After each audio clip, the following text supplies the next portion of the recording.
Welcome to the first update video for Tales of Drakuva Adventures in Thistledown. My name is Frank Groff, and I am here with the Tabletop Totality gang. Why don't you guys introduce yourself? Cody. Steven. And Neil. All right. So, we'd all been talking, and you guys wanted to do a nice, quick little interview video, a few questions. So I did some research, went around through the documents you guys sent me about what it is you're doing here. And I have a few questions, so let's get into it. All right.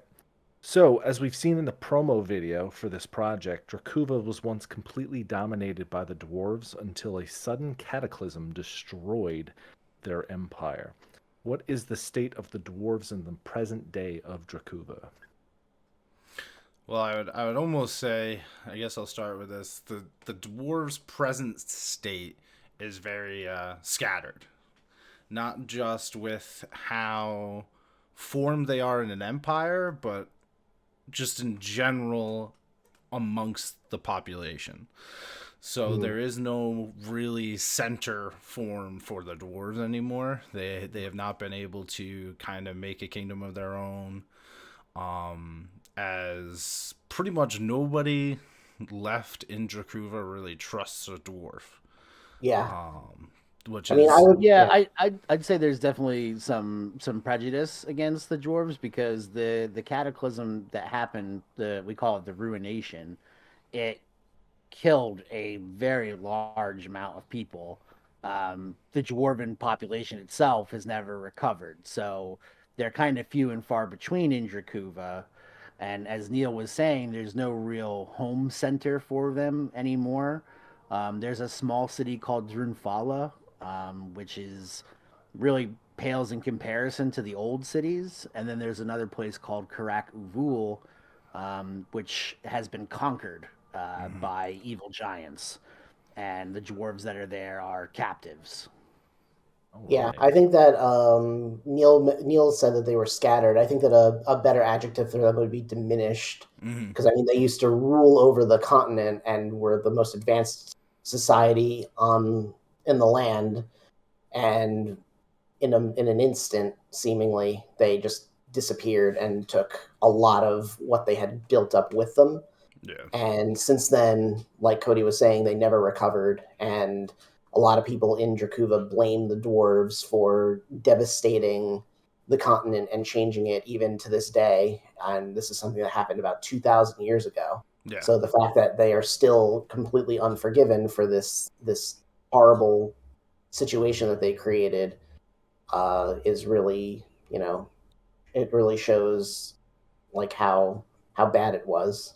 Yeah. Yeah, and I think that provides a good opportunity there too for role players. Like if you wanted to play a dwarf, you could certainly have a chip on your shoulder. You could feel like you've had to work harder for things than other Yeah. people. Because of long-standing grudges, certainly from the elves, but also other people. Yeah, I'd almost compare it to like a lot of the time how I think about it is actually like the fall of Rome, but if it happened in a split second. So like you had all these outposts that the dwarves controlled besides just their stronghold, and now here the Ruination happens, that whole center of the empire has collapsed, and you have all of these outstretching areas that dwarves you may have been in places of power that now there is no power to back them. Right. So you would have had outturning from that. That's where Karakuvul kind of, that was an outpost of the dwarves. Now it got taken over by these giants. And now the dwarves that are there are enslaved by these giants. So that's kind of like what happened all over Jakuva.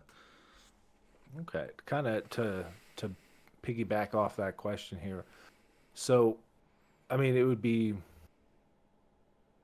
suffice to say that whoever was left after the ruination happened, right?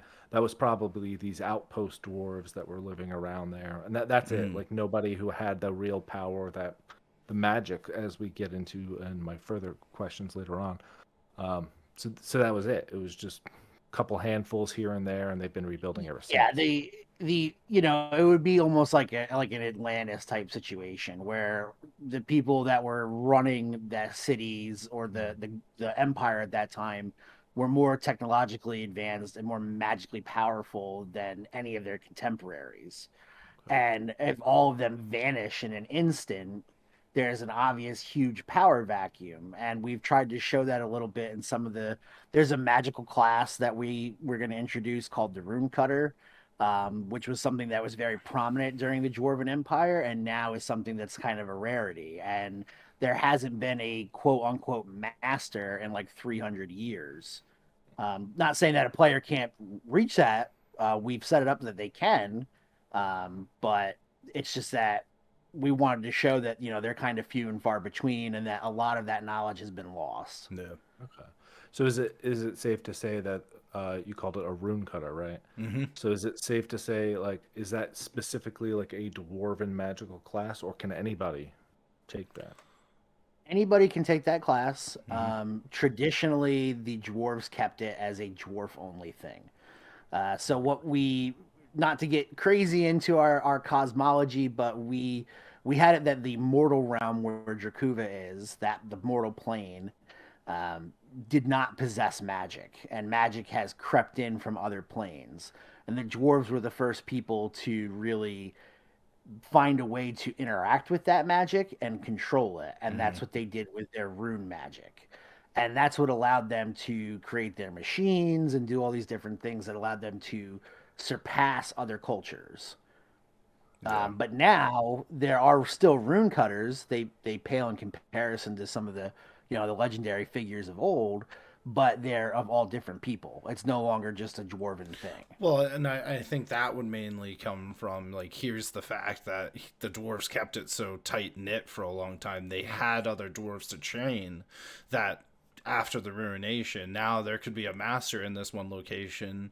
You're not going to really be able to rebuild just dwarves, but you want to keep your legacy alive. So that's how a lot of other people would get trained that special art. You know, they would be almost like dwarven kin, right? If somebody was a rune cutter who wasn't a dwarf, they would even be considered kinfolk to a dwarf in certain eyes.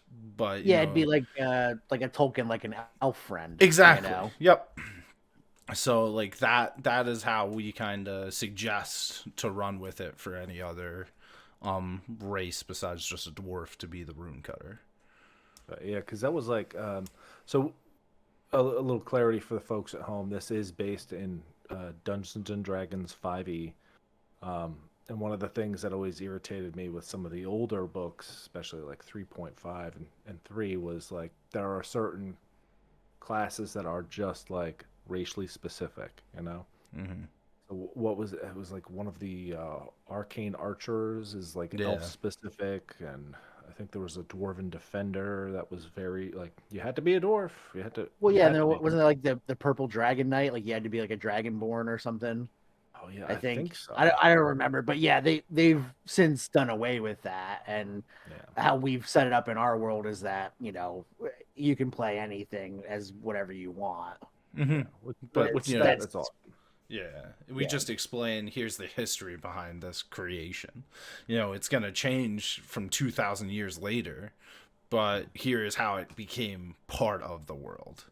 Yeah, and like I mean, additionally, because of like I said, the diminishing of the dwarves, if it was a dwarf only thing, almost nobody would have it. Like they kind of have to teach other races how to do the rune cutting, or else it'll probably be lost forever. Because not every dwarf is going to become is magically adept. You know, not every dwarf is going to be able to harness the power of rune cutting. So, you know, you have to give it to whoever can, you know, use that power and utilize it. Yeah, and I also think that there's a level 2 that comes from, you know, just like Neil had made the, you know, he had made the connection to like the fall of Rome. It would be the same thing where, you know, the Vandals are coming in and they're picking out from the ruins of the collapsed empire. Yeah. So there still are existing ruins in Drakuva that are, you know, ruins of former dwarven cities that they're in various states of disrepair, or they're occupied by monsters now. People have, you know, people get paid in Thistledown to go and explore some of these places to try to uncover things. Certainly some of the places we have in Thistledown, like there's a magical academy, there's The a Borkanthrop Academy. yep, and then there's the Maggleberry Institute of Science and Learning. Yep. They will also, they're also interested in Dwarven technology, obviously. Well, and then you also have the Shields, which is a very faith-based guild throughout all of Drakuva, but mainly settled in Thistledown, that is also looks for the information of these dwarves to find out what, divinity was granted to them. That they believe in a way that you couldn't have this immense power without some deity blessing it down. And the shields, as they are currently in our setting, are, without spoiling anything, but the shields have an interest in keeping magic divine and not allowing it into the hands of just anybody. Yep. Well, all right. So I have two questions. The first one I'm gonna throw towards Neil real quick. Neil, how many pages is this book so far? Oof. So no maps. If we take the maps out of the book, because we're now giving those, the maps won't be in the printed book, but we're giving you a PDF of all of our battle maps. It'll still have, Overlord viewing maps in the book. To that, we're looking at, of course, we're still updating, re-editing, adding more things, hopefully hitting stretch goals along the line to even add more, but we're looking at almost like a 300-page book. So okay. it's we struggled to kind of state like, all right, is this like a pre-made module equivalent to like, Curse of Strahd, or is this a world book that also has a quest line in it? And it's a little bit of column A and a little bit of column B. Yeah. So that is why there's such a size in there, because we have to explain what is Drakuva, what is all of this. It can be a lot, but that's why we give you Thistledown as your birth into the land of Drakuva. It'll really tell you what is going on throughout all of Drakuva, because this is now the hub. This is now the big trade port. It houses a lot of information inside of it. Wow, that's incredible. That's a lot, and especially when you guys were talking about like the cosmology and the myths and legends and like just the lore behind it. You probably need 300 plus just to cover that. I know. All right, so it'll be a bigger book if we get our stretch goals. It'll be a much bigger book. But we want to make sure in the baseline here that we're not overdoing it. So a lot of this stuff, like the true book, is gonna have classes, races, the base lore of Drakuva, some of the deities, and then we're giving you an adventure from levels 1 all the way till 15. Some of the additional stuff that we're going to be giving you all takes place in Drakuva.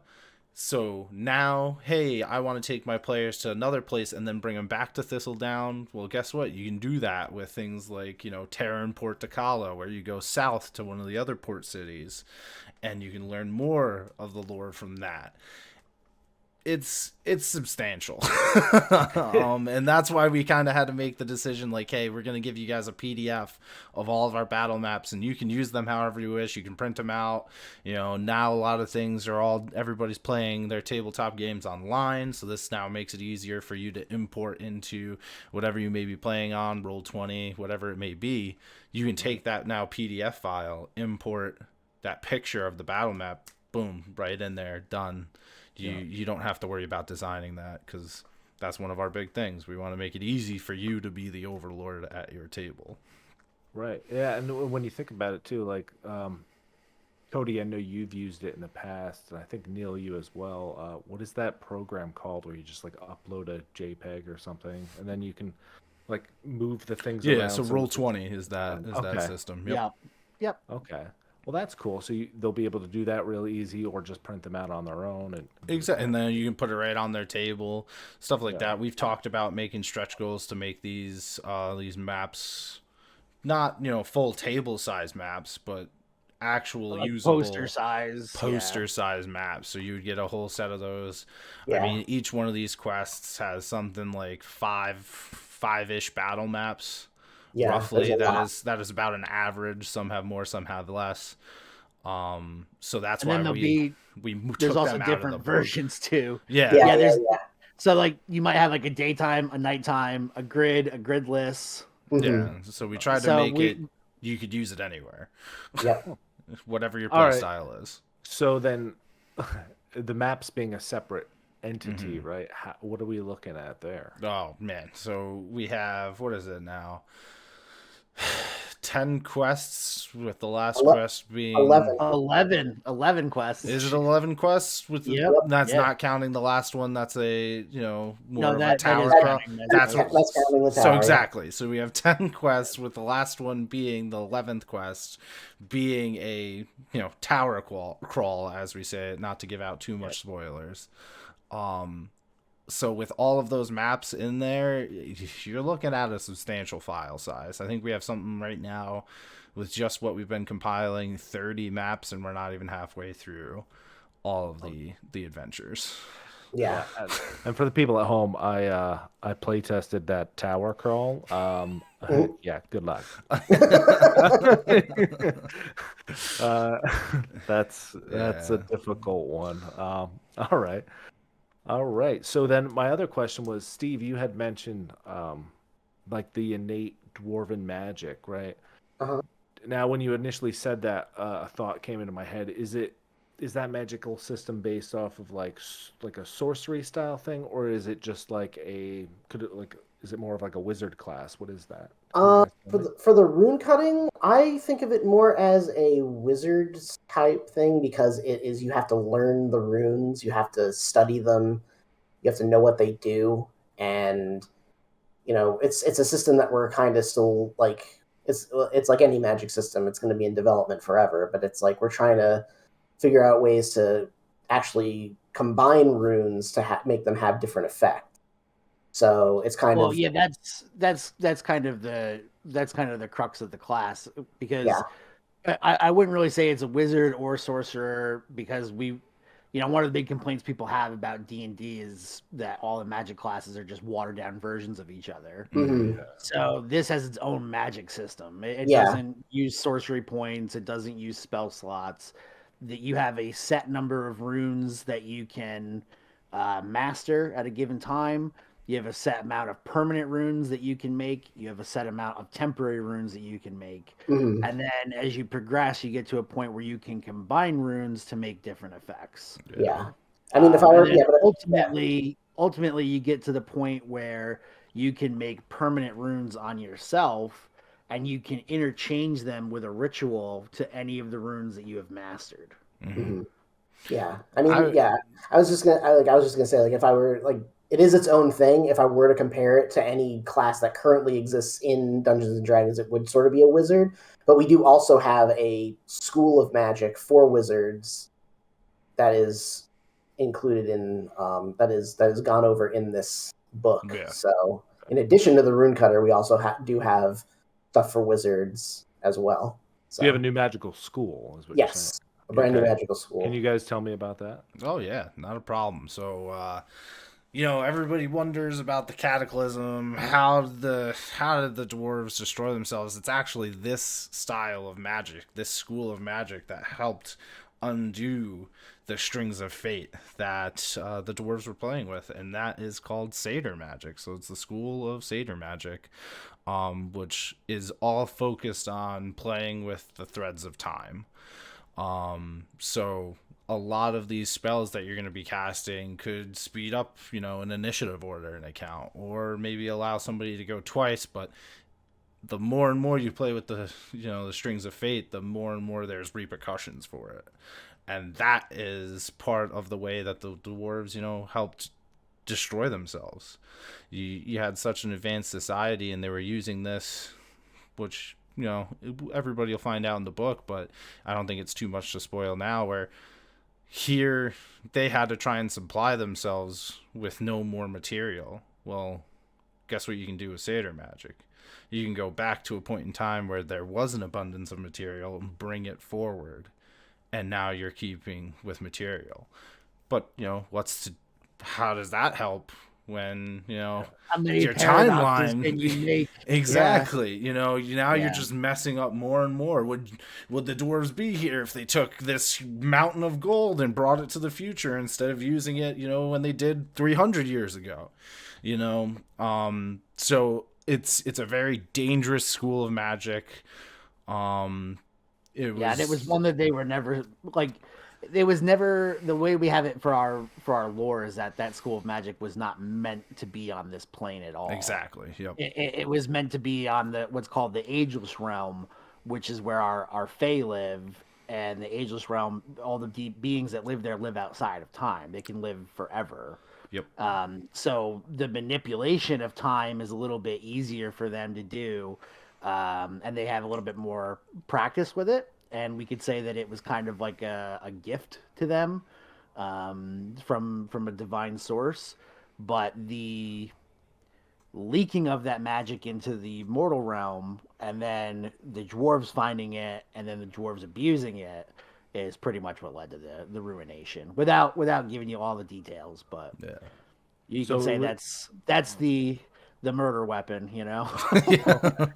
So Colonel all right. Mustard with the SEIDR magic. Yeah. In Drakuva.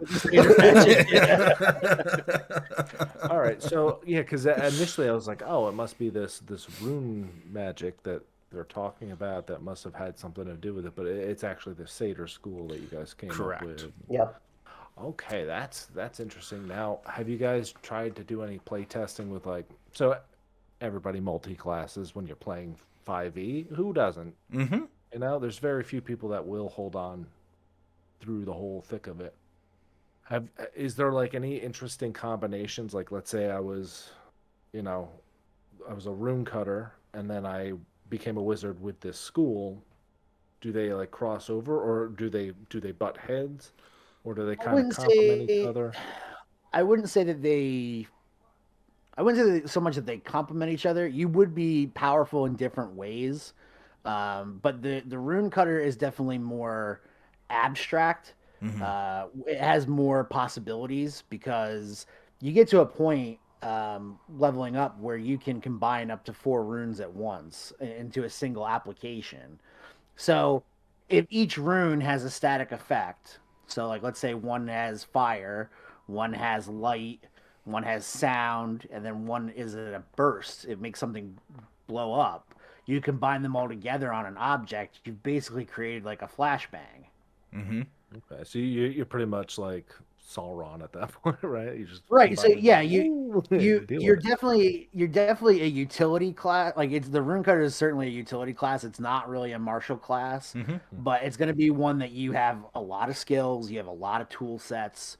You have a lot of things that you can do, but you have to think outside of the box. Yeah. Because if you just look at the individual pieces, it's not, it's like, okay, yeah, this does a D8 of fire. Well, okay.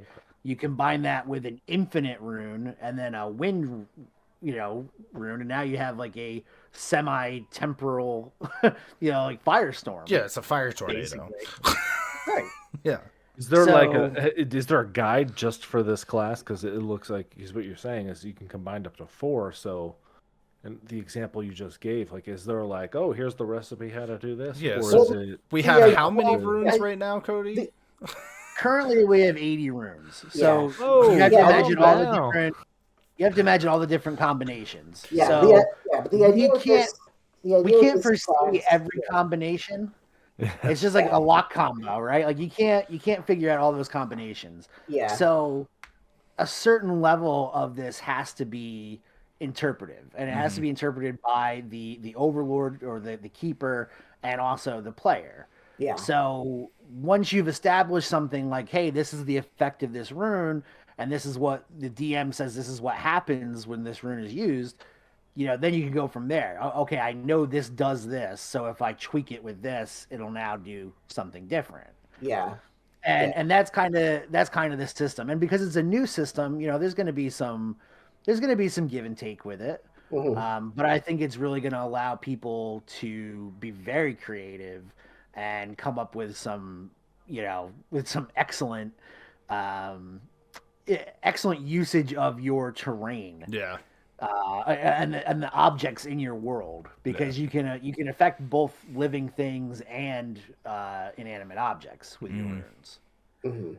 Okay. Now, is that the class that created like the automatons and things of that nature? Yep. Yes. So that would have been how the dwarves rose to the power through that class. And then for the SEIDR class is more turn manipulation. It's a different form of utility. So I would argue, in a way, I don't know if they would be great to mix together, unless you really had a set way that you wanted what your character was gonna do, because it would just be crazy utility in a way. I could think of ways that you could combine SEIDR magic and Rune Cutting to really mess things up for a lot. I think that the SEIDR class would be maybe more akin to like the transmutation or the divination schools than it would be evocation. Exactly.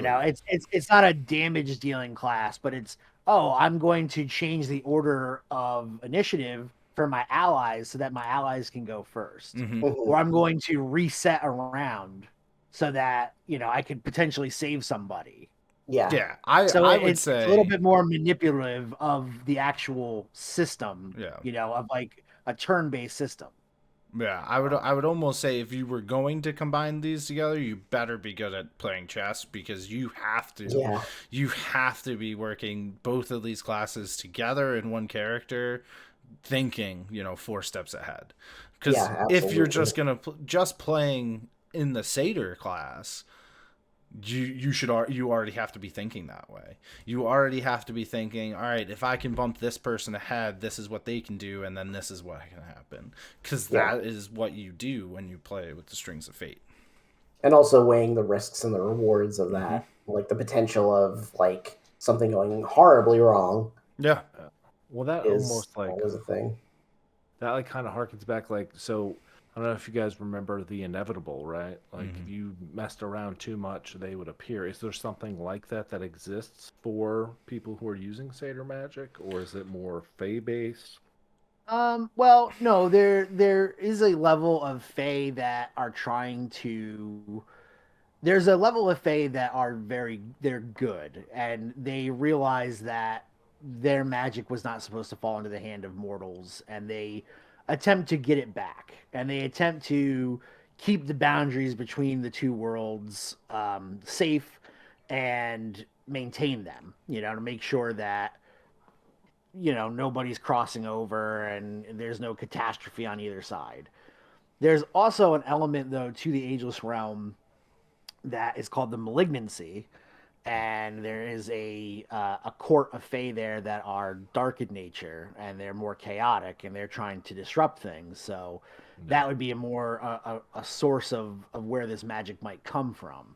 As for like showing up and enforcing things, there is a plane called Orda, and Orda is where many of the accepted deities live. They're called Nemeans in our world. We don't call them gods or goddesses or angels or demons. They're Nemeans.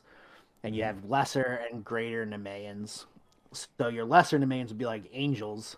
And in Orda, they're called intercessors. And they are sent out as servants when there's big problems. Okay. So, all right. So you're talking about a couple of different planes here. You have this Fey plane. You have Orda. What other planes do you guys have going on here? Is it safe to say that you've taken what they did with like 5e or just with D&D in general, and you completely scrapped it and said, all right, here's our new everything?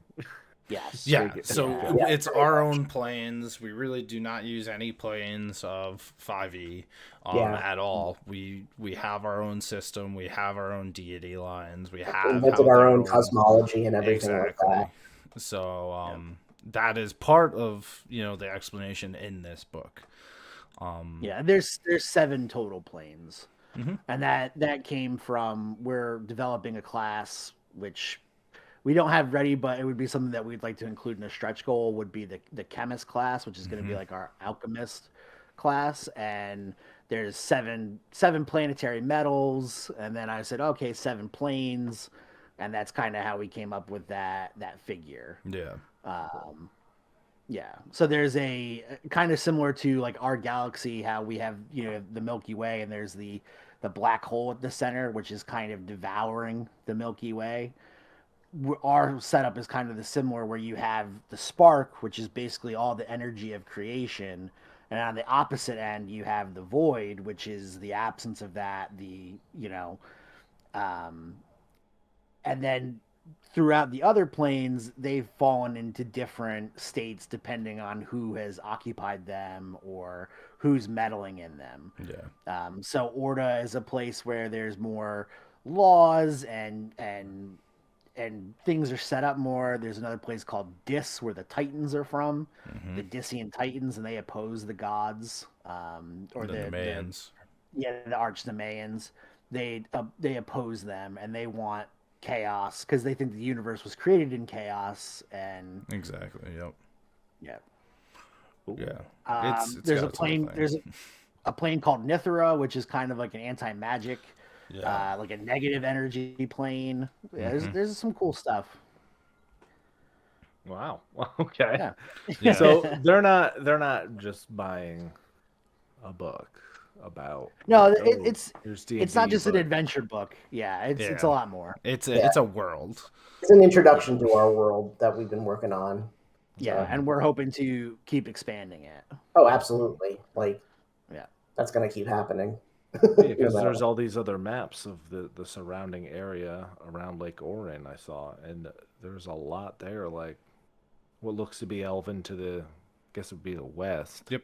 It's the west of that. That's where the Elven Empire used to sit, where just off of the Dwarven Empire, just on that western side, and there is a small bastion of a city that survived the explosion. But it actually wasn't originally their capital, so that's where like their hatred comes from to the dwarves, because when the Ruination happened, their own capital, which was supposed to be this great majestic area, very forest gem like, it was pristine. Even the dwarves loved it and loved to have it part of there, and the Ruination destroyed much. Yep. Listen, everybody, can't we just get along? Yeah, the various peoples pretty much do get along. I mean, there's not a state of constant war in Drakuva, but there's one thing that people will experience when they play in Thistledown is that there's mounting tensions, and people are trying to vie for control, and I think that's kind of one of the themes that is present. The absence of the Dwarven Empire and their authority led for society to remake itself. And society, the pinnacle of society right now is Thistledown. And so there's a lot of people who have interest in controlling that because they really kind of control the future of the world. And the events that are going on in Thistledown in the story are kind of the whole thing, that it's that linchpin that just gets pulled out and drives everything crazy. Yeah. And it's kind of the player's role to sort of figure out what's going on and get things more under control, so that, Yeah, I mean, you can, all. or you can, Or, obviously, I mean, you can do whatever you can want. change it up. Yeah. Yeah. We try to provide all the different factions and all the different players, and try to talk about their motivations and things that they might want from the players or what they might be interested in. So that way, as the overlord, if you wanted to take this and run it differently than how we have it written, you can. And we tried to make it easy for you to do. Yeah. Because that's always something with pre-mades. People go flipping through the book and they don't, I don't know what this person's supposed to say at this time. And we've tried to simplify it where it's like, hey, this person is motivated by magical items. That's what they want. Or this person is desperate for SEIDR magic information. If you have some, they're willing to work with you. And we've tried to simplify it that way. And then also, for as much detail as we've provided, we also have made it, and we encourage it for the players and the overlord to make the game their own. Yeah. So you can play the adventure as we have it written through all 11 parts of it, or you can easily modify it to become a whole different campaign or fit it into your campaign. And we make it easy for you to, even if you want to do all 11, to still make it your own flavor, because I'm sure like a bunch of other people, if you've played a pre-made or at least ran a pre-made, it sometimes feels like foreign, because it's not your story. So it takes away from what you can do as the overlord at the table, because you're constantly reading from a script, you know what I mean? And you're scared to go off script to create. No, we're all about that. We'll give you tips and tricks in there, our Kurgan tips to be able to be like, hey, this is a great spot to make something your own. This is what's going on, but add it to your own flavor. Because I feel like it just makes for a better experience at the table. Yeah, and that's really indicative of just how we grew up playing these games, because unlike some of the generation that came before us that really played a lot of heavy modules, and they sought them out and they played through them, when we started playing, we didn't really have access to those things, and we always made up our own stories and our own worlds. And now D&D has kind of come around with like Tasha's and everything, where they say, oh yeah, you can do whatever, you can change whatever. But we've kind of been doing that for a long time, and so we wanted to keep that message going, especially because the wizard taught us, Frank. Yeah. The wizard, I think it was the Twinkling Gnome or something. I forget the name. Tinker of it. Gnome. Tinker Gnome. Tinker Gnome. Yeah. The Tinker Gnome. Yeah. When we walked in there, we had to have been like 15, 16 at the time. Yeah, we were young, and this store was like, it was hard to come across like game stores, and we found this place on its last day that it was open. Yeah. And we were gonna buy a bunch of books, and the guy was this old wizard dude, and he's like, just remember, boys, those are only guidelines. You don't need them. Yeah. Mm-hmm. We were like, whoa. Yeah, you're right, man. And so to set it up, it was Woodstock, New York. And there's a parking lot, right? It's the municipal parking lot. You pay like $3 to park for the day or whatever. And there's just like this, what looks to be a shed. It's this tiny little building. Yeah, and it was called the Tinker Gnome. And it's like, oh yeah, whatever this is about. And you walk in there, tiny little game shop, and just this dude in the corner. Books all over the place, anything imaginable, and it's just like crazy. Yeah. The guy was just sitting there, and he was just like, yeah, shutting down, man, shutting down. That's when I picked up my first copy of Call of Cthulhu, before I think it was even before Chaosium had it. Chaosium had it forever. I have a version that's like completely different. Well, you have that was the 3.0 version, wasn't it? They converted it for D&D. Oh, maybe it was. Yeah, maybe it was. Yeah. I don't know. I'd have to look at it. Yeah, I think that's what it is. I got a stack of Cthulhu books now.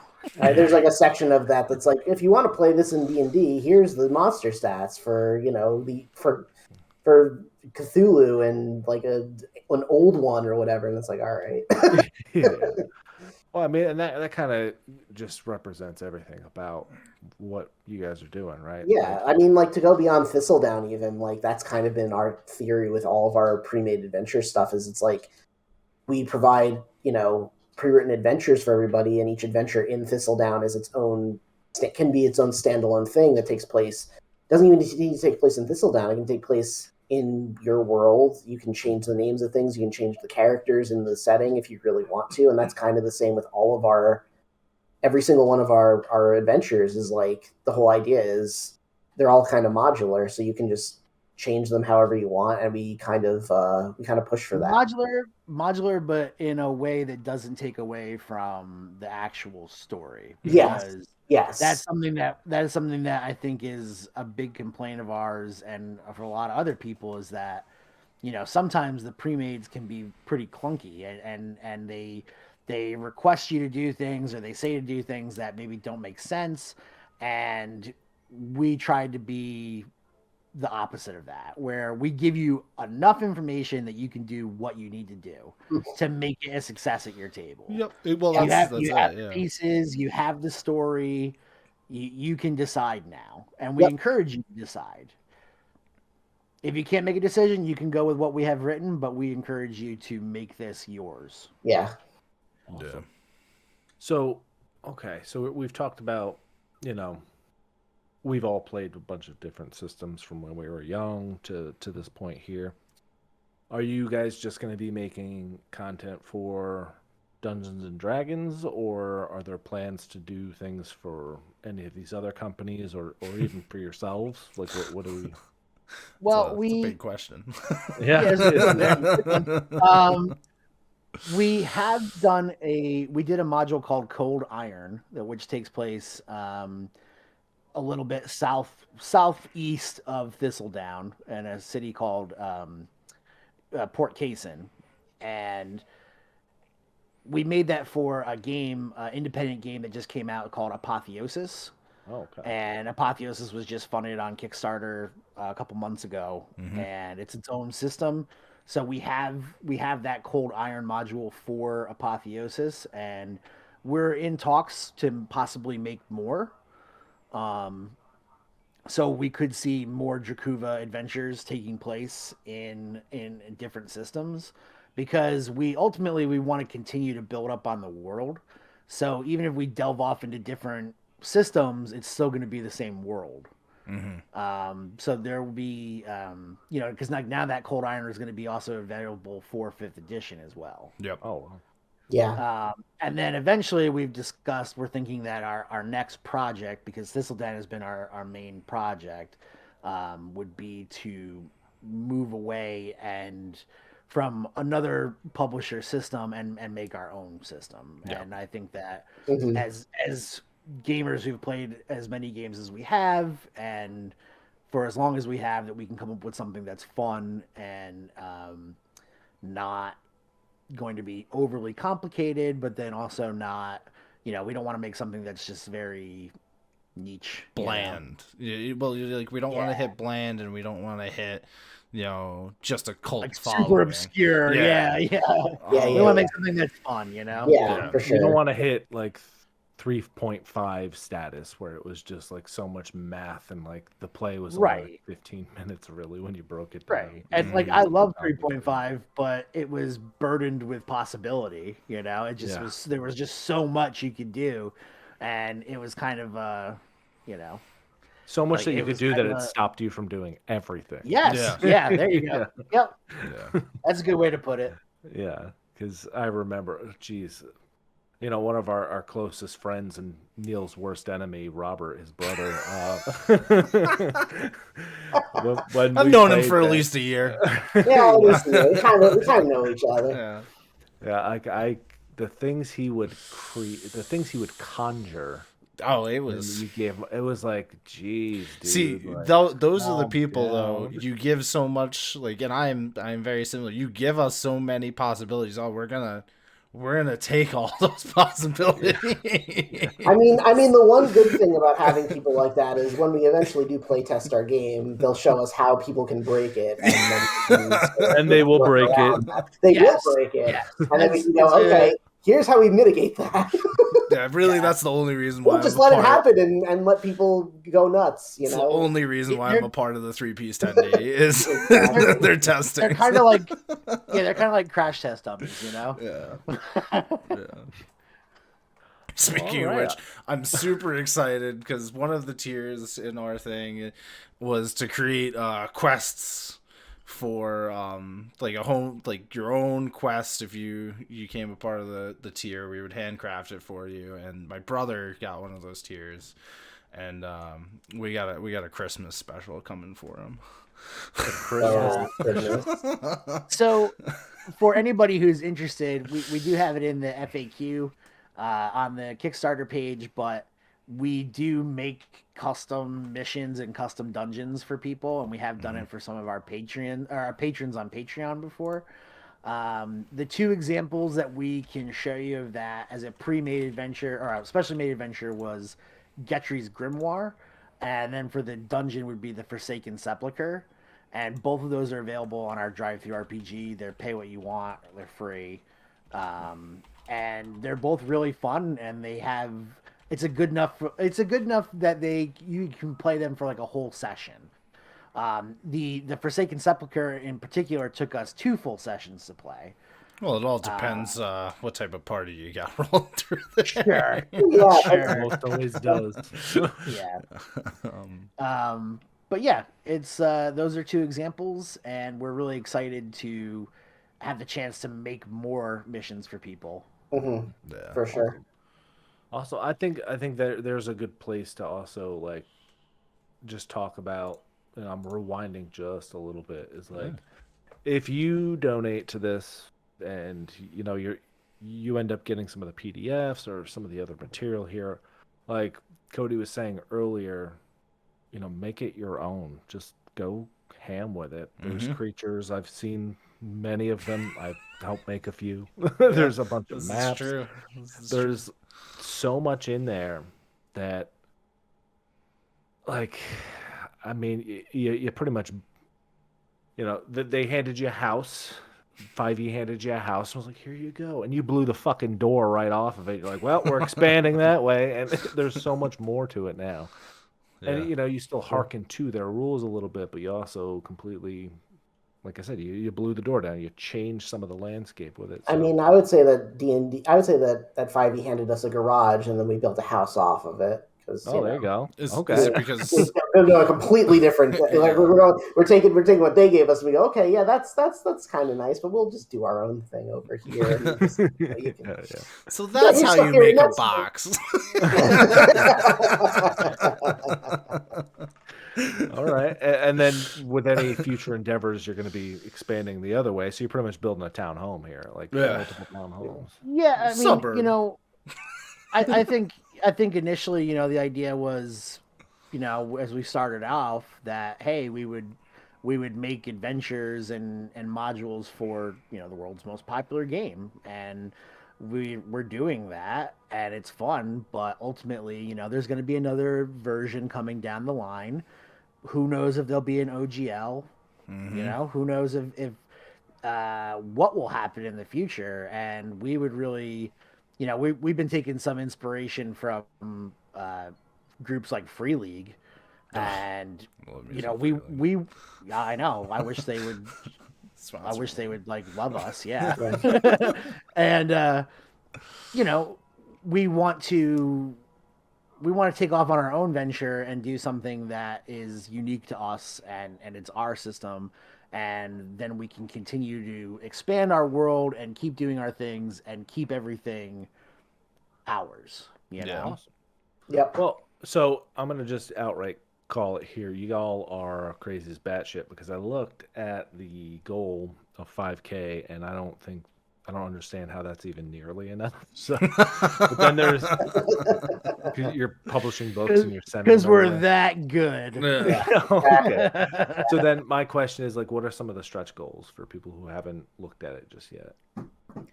So I I don't know could if we say have any top of my head, listed, but we don't have anything listed yet because you can't list stretch goals until your project's funded. But some of the things that we're discussing, we've worked with some really fantastic artists, and we have several of them waiting to find out if we have hit different stretch goals, because we're going to commission more artwork from them. Which would be more full color artwork, as you've seen some of our monsters and things like that. We've also talked about possibly making posters of those images, and recently we've been contacted by people about making models, like making models for miniatures of our creatures, and that would be something that we would love to get into, but that would obviously be kind of like on the farther end of the stretch goal. Yeah. And there's also stuff we could add to the books, possibly, like new races, you know, more items, things of that nature, just like little incentives to get people to put more in the book by paying more.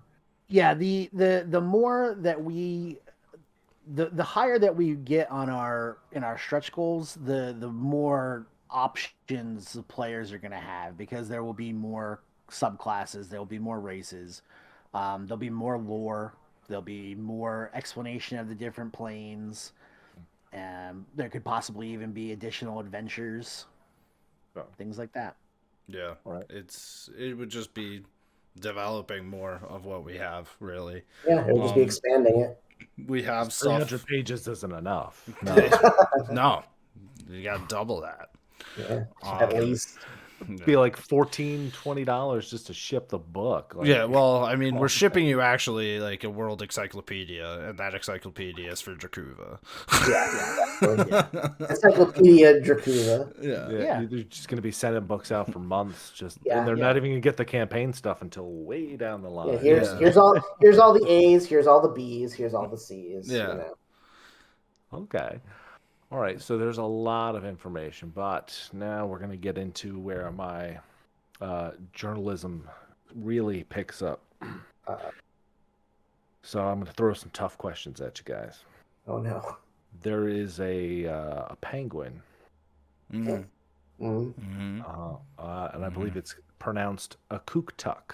That is the correct pronunciation. Is Yes. that's a part of this book as well? Oh yeah, Yes, the Kooktuk are included. yeah. Yes. It's just going to be very open to the people at home. I helped make that race. It's one of my favorite. It's a great one of my race. favorite things. It is a very great race. They're a lot of fun, and they're super tough. They are. Yep. Yep. Now, They'll take out giants.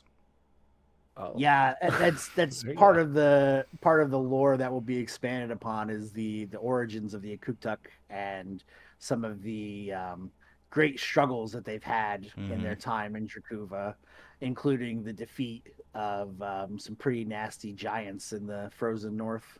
Mm-hmm. Okay, so there's more. We see that clouded image where you guys have all your maps. Oh, there's a lot. Oh, there's a ton. Yeah, the clouds are on purpose. And that's just so we kind of have you a little bit sandboxed in the area, but everything that's underneath cloud is currently under construction. Yep. And you say sandbox, but it's like it's an enormous sandbox because that is.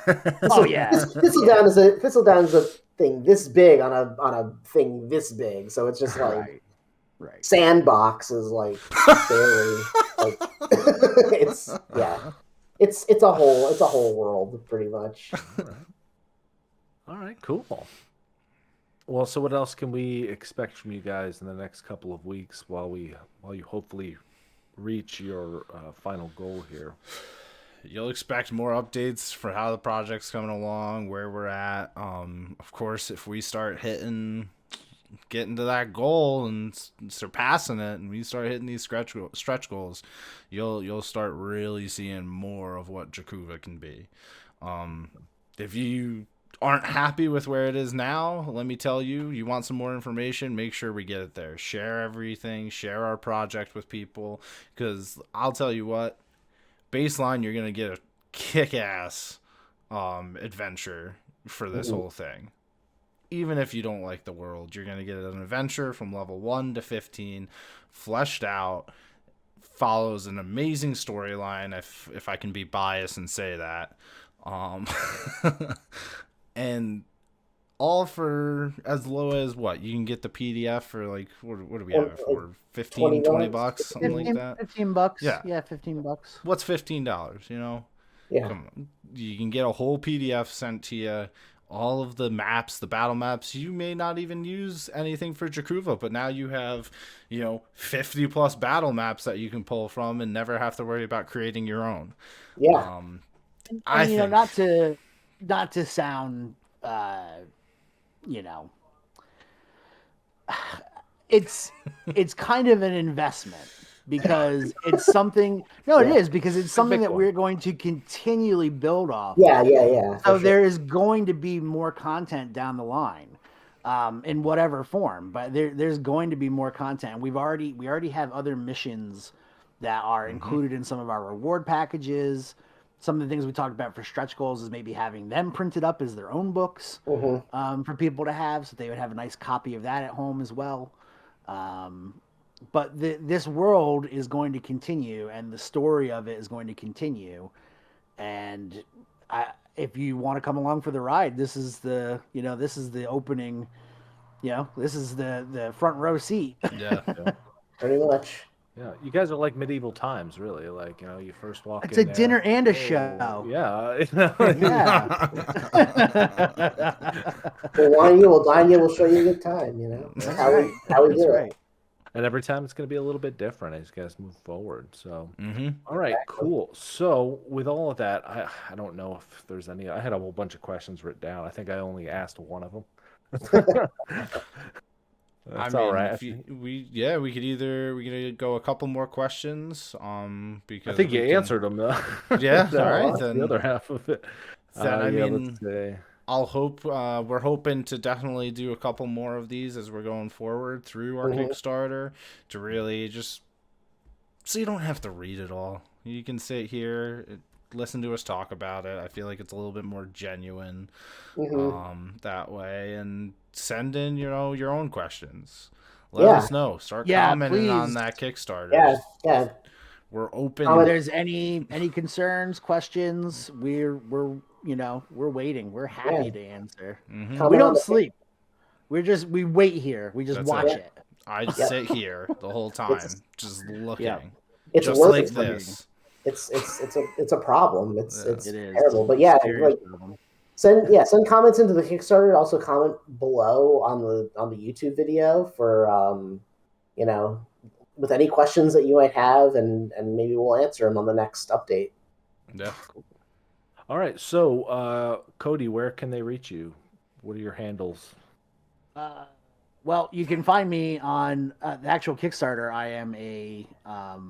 I'm listed as a collaborator, and I've been commenting and putting updates, so you can just message me right there.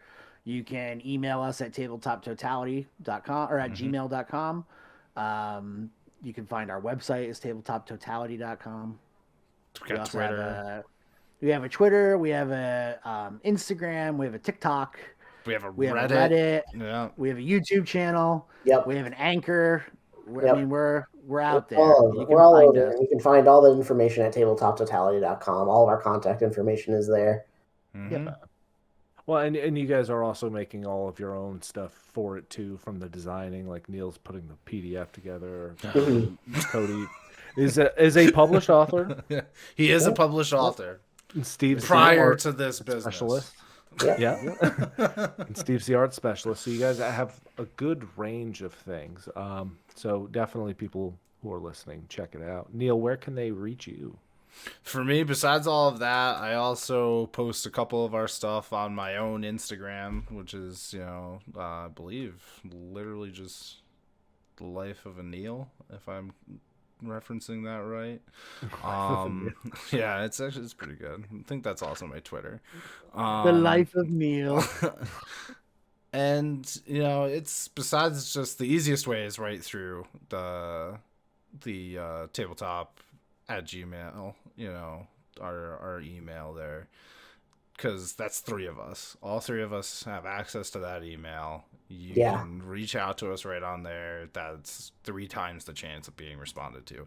Even to this Kickstarter, all of us are collaborators on the Kickstarter. You can reach out to every single one of us there. Yeah, I would say the most reliable place to get any of us would just be through the Gmail.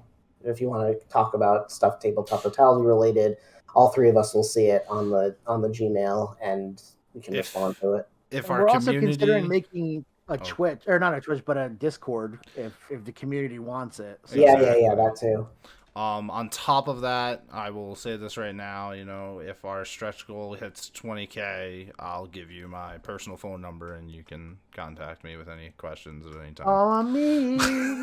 That's a Neil promise. Just making that completely clear. That is a Neil promise. Neil will give you his phone number.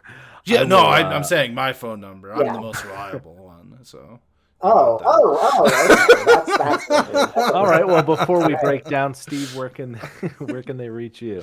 Like I was saying, like for anything, the tabletop totality at gmail.com is the best place to reach all three of us. You can, I handle the Twitter stuff, so you can, if you want to DM tabletop totality, it's at top totality on Twitter. That's our Twitter account. So that would be, if you want to get in touch with me specifically in terms of stuff for here, that would be one way of doing it, but I mean, the email would be the better way to do it, because that way, if it's to one of us or all three of us, all of us see it, all of us can respond to it, that sort of thing.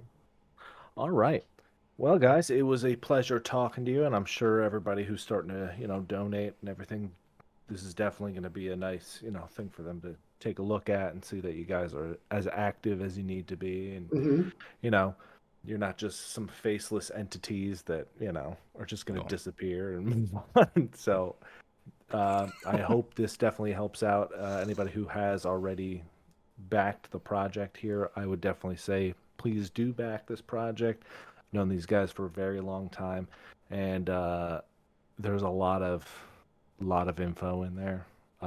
And yeah, there might be so much info that it's like, whoa, but you'll open that book and you'll just be like, your brain will just start racing 100 miles an hour. So definitely back this project so these guys can get this off the ground and you can get yourself a physical copy. That is definitely what most people who play any kind of tabletop game are going to be going after anyway. So definitely get yourselves a hard copy of this when it comes out. Cody, and Neil. It's really, in all seriousness, it will be a dream to have a published role-playing book with my name on it, with creatures and storylines and things that I helped create. If I had told 13-year-old Cody that this was a possibility, I don't know that he would have believed it. Yeah, no, 100%. So that'll be a major nerd win. Absolutely. Yeah, for all of us, pretty much. Yeah, absolutely. Oh, 100%. Absolutely. All right, cool. Well, Cody, Neil, Steve, thank you for joining me today. Again, everybody, this is the Tabletop Totality gang. Check them out on their website, tabletoptotality.com. Check them out on YouTube, Tabletop Totality. You're pretty much looking for the Kurgan head, which, Neil, if you just tilt your head over to the side, that's Kurgan right there. Look at him. Definitely check these guys out. All right, we love you. Yeah, thank you very much for coming out, folks, and Thanks, thank you everybody. very much, Frank. Yes, thank you. Thanks, Frank. All right. Catch you next time. All right. Bye.